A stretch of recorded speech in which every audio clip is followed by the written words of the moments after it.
The trash-picking man simply kicked a soda can. Unexpectedly, the soda can slid through the air along a predetermined path. After spinning 100,000 times, it accurately struck the football perched on the flagpole. In the next second, the football, using inertia, shot into the goal. When everyone arrived, they discovered that the century-old unsolvable puzzle of the game had been effortlessly resolved. Now, as long as they find this person, he can lead the team to win the world championship. However, they did not know that the middle-aged trash picker before them was the very man they were looking for. It turns out that 10 years ago, the man was framed by his brother and his reputation was ruined. From then on, he withdrew from the soccer field. One night, he came to a barbecue stand to eat barbecue, only to find that a group of thugs was forcing a mother and daughter to pay protection money. When it looked like the girl was about to be bullied by the thug, the man struck the thug's head with a football. The thug angrily ordered his subordinates to deal with the man, but the man, using only a football, outwitted them all. Seeing that his henchmen could not beat the man, the thug even attempted to drive his car into him. The man did not dodge, but instead kicked the football toward the car. No matter how hard the thug pressed the accelerator, the car could not move forward. Instead, it was forced back 10 meters by the football. Only then did the thug realize that the man's identity was not ordinary, so he quickly got out of the car and knelt to admit his mistake.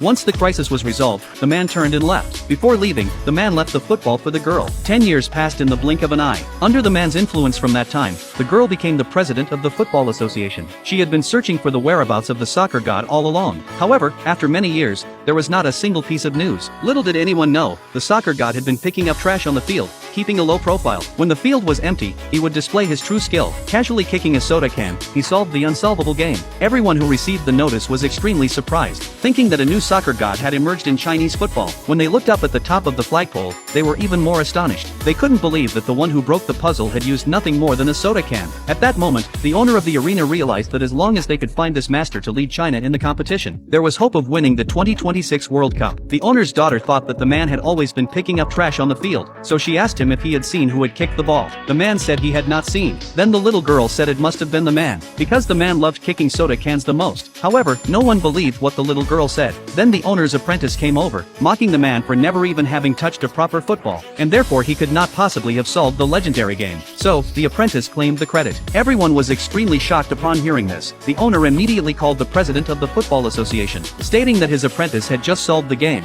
and that he could now fully serve as the captain to lead the Chinese team to face the Japanese team. The president was overjoyed upon hearing this, and immediately brought people over. She wanted to test the apprentice's true ability on the spot, so she called for two renowned goalkeepers, one being a well-known player who held the record for keeping a clean sheet for 3 years, and the other being someone who could adeptly use different parts of his body to block shots. They soon began the test. Under the watchful eyes of everyone, the two began to take shots at each other. Unexpectedly, one of them accidentally hit the president in the face with the ball. The owner quickly apologized.